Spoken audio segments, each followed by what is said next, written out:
পঞ্চগড়ের বাংলাবান্ধা বন্দর দিয়ে পাথরের পাশাপাশি এখন আমদানি রপ্তানি হচ্ছে নিত্যপণ্য। তবে এই রুটে ভারতীয় ভিসা না পাওয়ায় বিপাকে পড়ছেন পাসপোর্টধারীরা। এ বিষয়ে বিস্তারিত জানাতে সরাসরি যুক্ত হচ্ছেন রিপোর্টার সোহাগ হায়দার। চলে যাচ্ছে তার কাছে।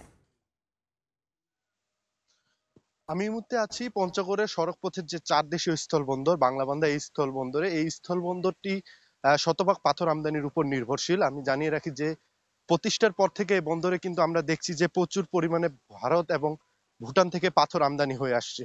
এই আমদানির কারণে আমরা দেখেছি এখানে যে কর্মযজ্ঞ সেটা কিন্তু নতুন করে আরো যুক্ত হয়েছে, কর্মযজ্ঞের সাথে যুক্ত হয়েছে রফতানি, বাংলাদেশি আলু রপ্তানির এক নতুন মাত্রা। আমি জানিয়ে রাখি যে এই স্থলবন্দরটি দীর্ঘ 28 বছর ধরে প্রতিষ্ঠার পর থেকে কিন্তু আমরা দেখে আসছি যে নানা সময় কিন্তু এই বন্দরটি নানা প্রতিবন্ধকতার শিকার হয়েছিল। সব ঘুরিয়ে কিন্তু এখন কর্মযজ্ঞ চলছে এই স্থলবন্দরে। আর এই বন্দরটিতে আমদানির পাশাপাশি কিন্তু রপ্তানির যে নতুন মাত্রা সেটা কিন্তু যোগ হয়েছে। তবে ব্যবসায়ী সংশ্লিষ্ট যারা রয়েছে আমদানি রপ্তানিকারক, তারা বলছে যে অন্যান্য স্থলবন্দরে যে সকল সুযোগ সুবিধা রয়েছে সেগুলো কিন্তু এখনো পুরোপুরিভাবে এই স্থলবন্দরে গড়ে ওঠেনি, যার কারণে অনেকটা পিছিয়ে পড়েছে এই স্থলবন্দরটি। আমি জানিয়ে রাখি যে এই স্থলবন্দরটি বর্তমানে প্রায় চলতি বছরে কিন্তু শুরু থেকে কিন্তু আমরা জেনেছি যে আলু নেপালে রপ্তানির কারণে কিন্তু এখানে প্রায় 50,000 অধিক 50,000 মেট্রিক টনের মতো কিন্তু আলু নেপালে রপ্তানি হয়েছে।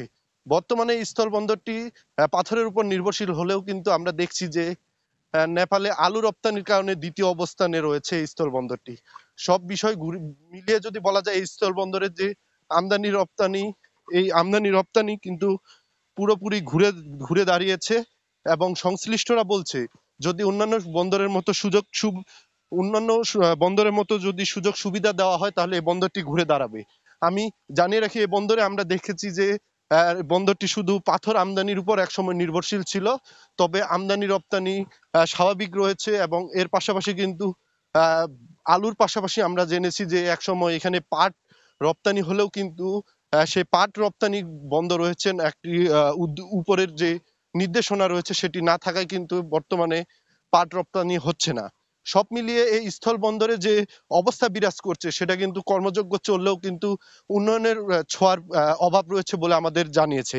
আরেকটি বিষয় জানিয়ে রাখি যে এই স্থল বন্দরটি যেমন আমদানি রপ্তানির জন্য মূল ভূমিকা পালন করছে, তেমনি কিন্তু এই বন্দরটিতে ইমিগ্রেশন যাত্রীদের জন্য একটি গুরুত্বপূর্ণ স্থলবন্দর। তবে ভারতের ভিসা এই রুট দিয়ে না পাওয়ায় কিন্তু এখানে ইমিগ্রেশনে একটা বাধা সৃষ্টি হচ্ছে। তো সকলের দাবি যেন এই বন্দর বা এই রুট দিয়ে যেন ইমিগ্রেশনের পাসপোর্টের ভিসা দেওয়া হয়, এমনটি অনেকেই দাবি জানিয়েছেন।